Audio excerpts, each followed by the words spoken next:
Kalau kita melihat diri kita, saya udah ikhlas nih. Dia mengatakan, saya udah ikhlas. Berarti dia ujub.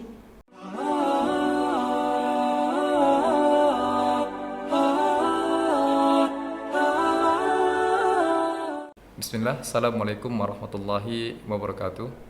Alhamdulillahi rabbil alamin. Wassalatu wassalamu ala nabiyyina Muhammad wa ala alihi wa ashabihi wa man tabi'ahum bi ihsanin ila yaumiddin. Amma ba'd.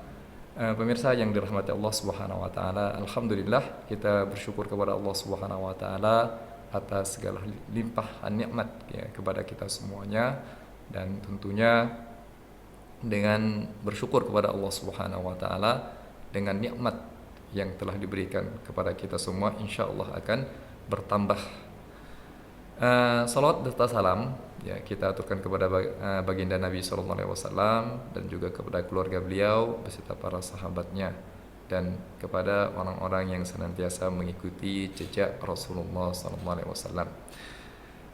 Pemirsa yang dirahmati Allah Subhanahu wa taala, pada pertemuan kali ini kita akan menyinggung tentang masalah ikhlas.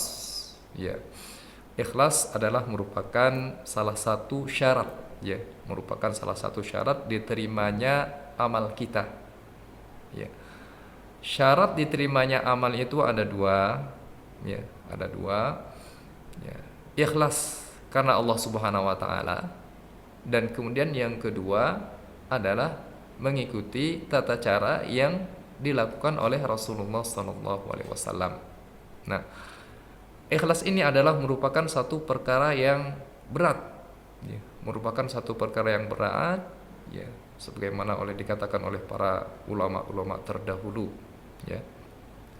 Ulama terdahulu mengatakan dalam perkataannya, ya, yaitu tadi dari kalangan tabi'in, ikhlas, yang dikatakan ikhlas ini adalah istiwa'ul a'malul abdi fi dhahir wal batin. Ya. Yang dikatakan ikhlas itu adalah samanya amal seorang hamba, ya, ketika yang zahir dan yang batin. Berarti secara zahir dengan yang apa yang di batin itu sama. Ya. Yang zahir itu dilihat oleh orang. Ketika kita melakukan sholat, ya, kita melakukan sedekah, itu bisa dilihat orang. Sedangkan dalam batin itu tidak bisa dilihat orang. Nah, antara batin dengan zahir, ya, itu sama. Ya. Kalau orang itu tidak ikhlas, ya, orang itu tidak ikhlas, ya, mungkin di dalam batinnya, ya, di dalam batinnya itu dia memiliki niat yang berbeda, tetapi secara zahirnya seolah-olah amal yang dia lakukan ini dia perbagus, dia perindah. Jadi tidak sama antara zahir dan batinnya, itu tidak sama. Nah, sedangkan yang dikatakan ikhlas itu adalah samanya amalan seorang hamba itu antara zahir dan batin. Dan pemirsa yang dirahmati Allah Subhanahu wa taala, tentang ayat firman Allah Subhanahu wa taala banyak, ya, banyak berbicara tentang masalah perintah kita untuk melakukan ikhlas dalam beramal.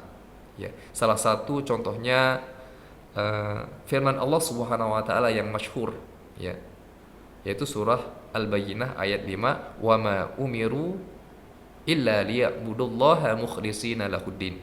Tidaklah mereka itu diperintahkan melainkan untuk, ya, menjalankan, untuk beribadah kepada Allah Subhanahu wa taala dengan cara ikhlas, dengan menjalankan agama.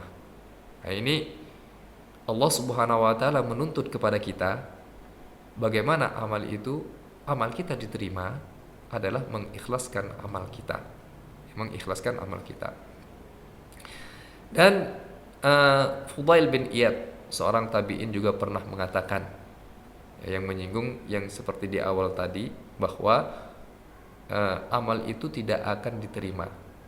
Amal itu tidak akan diterima sehingga dia itu amalnya, ya, mukhlis dan juga kemudian muttaba'ah. Ya. Amal, kata Fudail bin Iyad, amal itu seandainya dia dikerjakan benar, ya, seandainya dia dikerjakan benar, maka dia tidak akan diterima sampai, ya, amal yang dia lakukan itu ikhlas karena Allah Subhanahu wa taala. Dan kemudian amal seorang itu ya, dia ikhlas tidak akan diterima juga sampai ya, dia itu muttaba'ah, mencontoh apa yang dilakukan oleh Rasulullah SAW. Nah, sedangkan amal itu akan diterima oleh Allah Subhanahu wa taala ketika amal dikerjakan yaitu karena Allah, mukhlis karena Allah Subhanahu wa taala, dan kemudian ya mengikuti apa yang diperintahkan ataupun dicontohkan oleh Rasulullah sallallahu alaihi wasallam. Nah, satu riwayat ya, mungkin kita ingat dalam satu riwayat Rasulullah SAW yang diriwayatkan oleh Imam Muslim ya, yang sebagaimana maknanya, yang pertama kali Allah Subhanahu wa taala hisab nanti pada hari kiamat ada 3 golongan. Itu ada 3 golongan. Yang pertama adalah orang yang mati syahid. Ya, orang yang mati syahid, dan kemudian yang kedua adalah orang alim dan qari, dan yang ketiga adalah orang yang mendermakan hartanya. Ketiga orang ini tidak melakukan maksiat. Dia tidak melakukan maksiat melainkan ketaatan kepada Allah Subhanahu wa taala. Ketika orang pertama dipanggil oleh Allah Subhanahu wa taala di sidang, ditanya apa yang dia lakukan dengan kenikmatan ya, mati syahid, berjuang di jalan Allah Subhanahu wa taala, dia mengatakan sesungguhnya dia mengadu kepada Allah Subhanahu wa taala apa yang dia lakukan di dunia, dia berjuang, berjihad di jalan Allah Subhanahu wa taala karena Allah Subhanahu wa taala.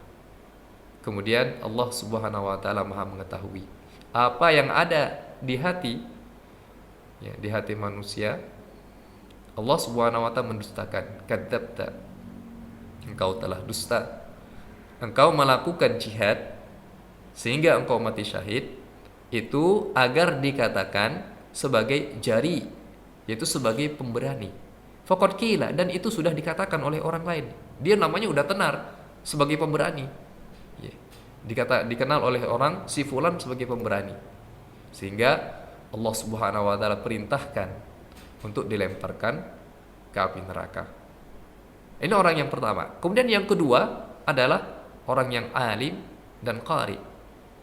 Ketika disampaikan kenikmatan-kenikmatan tentang seorang alim dan qari, dan dia mengatakan apa yang dilakukan, ditanya oleh Allah apa yang dia lakukan, dia mengatakan, yes, tidaklah saya menuntut ilmu, mengajarkan ilmu, melainkan karena engkau ya Allah. Begitu juga membaca Al-Quran, karena engkau ya Allah.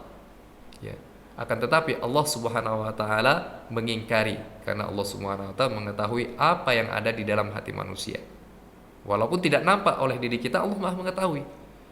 Engkau telah melakukan perbuatan kedustaan, sesungguhnya ya engkau belajar, ya, engkau menyampaikan ilmu agar dikatakan sebagai alim, agar dikatakan sebagai orang yang berilmu.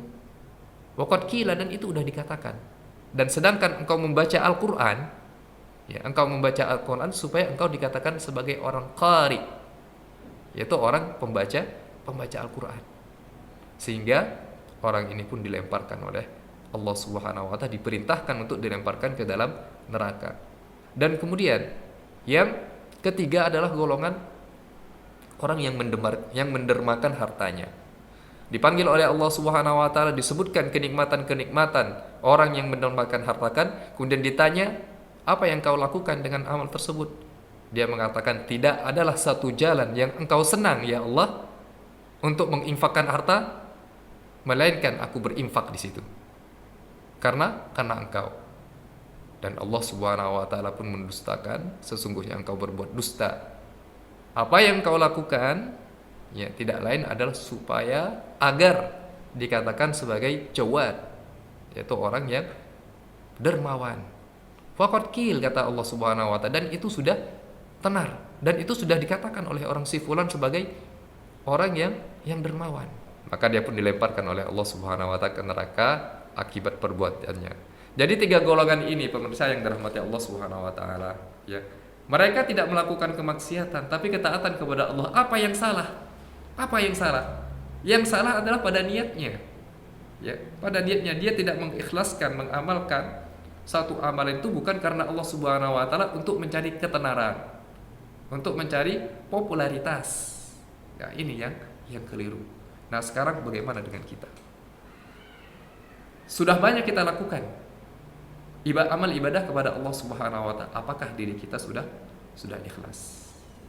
Ada satu perkataan athar dari seorang tabi'in mengatakan, siapa yang melihat pada dirinya ikhlas, maka keikhlasan itu perlu keikhlasan lagi. Apa makna dari perkataan seorang tabi'in tersebut?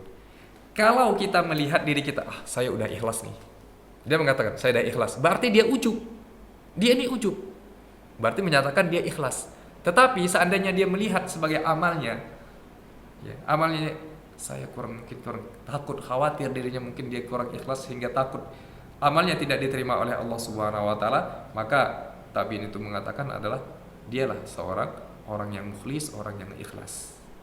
Mari kita memohon kepada Allah Subhanahu wa taala agar diberi taufik amal yang kita lakukan di dunia ini agar bisa bermanfaat, yaitu mengikhlaskan niat kita, membimbing kita supaya agar kita menjadi orang yang mukhlis ketika melakukan ketaatan kepada Allah Subhanahu wa taala. Baik pemirsa yang dirahmati Allah Subhanahu wa taala, mungkin pesan singkat ini yang bisa kita sampaikan.